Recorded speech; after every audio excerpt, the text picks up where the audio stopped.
सकाळी सकाळी सगळ्यांना टायमावर उठवण्याची जबाबदारी आमच्या टाबराची बरं का. मग काय समोदादा काय उठलेला नव्हता, मग त्याला उठवण्यासाठी आतूनच प्रयत्न आमच्या विनोदादाचे चालू होते बरं का.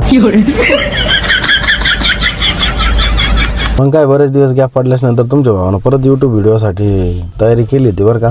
मग आजपासून आता ना 1-2 दिवस मी ती एखादा यूट्यूब व्हिडिओ सोडायचा निश्चय केला. मग आपण निघालो होतो शूटिंगसाठी. मग शूटिंगसाठी आपल्याला लागणार होतं छान असं लोकेशन. मग आपण लोकेशन कुठं शोधलं, आपल्या वावरातच.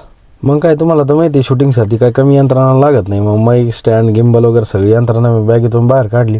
आणि एकट्याला शूट करणं म्हणजे थोडंसं अवघडच राहतं नाही का, कॅमेरा अँगल वगैरे सगळं. मग ते सगळं टाकाटकमध्ये मॅच केलं आणि शूटिंग चालू केली आपण यूट्यूबच्या व्हिडिओसाठी.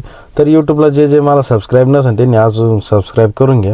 माझा नक्कीच तुम्हाला 2 कामाच्या गोष्टी सांगण्याचा कधीही प्रयत्नच असणार आहे. त्याच्यामुळे जे काही सबस्क्राईब केलेलं नसेल ज्यांनी अजून त्यांनी सबस्क्राईब करून घ्या.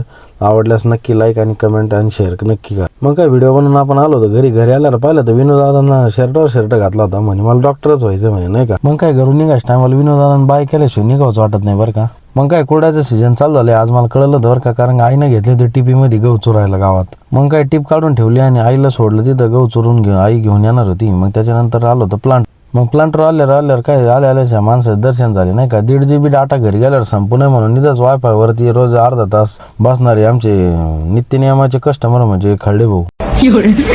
आणि तसं पण आहे ना, कंपनीला काही पूर्ण नसतं देत बरं का डाटा आम्ही. त्याच्यामुळे सगळी टीम लागली होती डाटा संपायच्या मागं.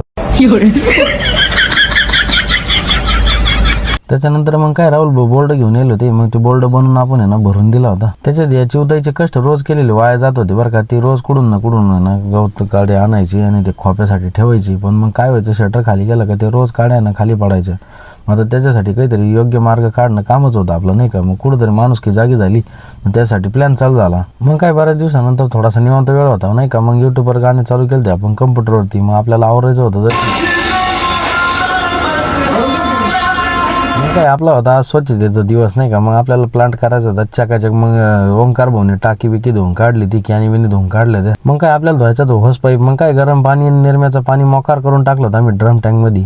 मग काय आम्हाला नवीन टेक्नॉलॉजी सापडली ती होस पाईप धुवायची नाही का. मग आता हा ब्लॉग पाहून बऱ्याचशा डेअरीवाल्यांना फायदाच होणार बरं का या गोष्टीचा. नक्कीच कुठंतरी आमची कॉपी केली जाणार.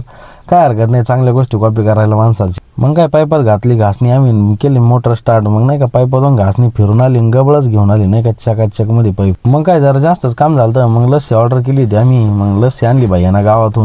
त्याच्यात मग काय आमच्याकडे बापू आल ते न्यू आलं मोठा ट्रॅक्टर घेऊन. मग आपल्याला काय चक्कर मारायचं काय मग आवरलाच नाही. मग त्याच्यानंतर काय आपण एक रील शूट केली नाही का. मग कसं वाटलं आजचा ब्लॉग नक्कीच कमेंटमध्ये कळवा. रामकृष्ण.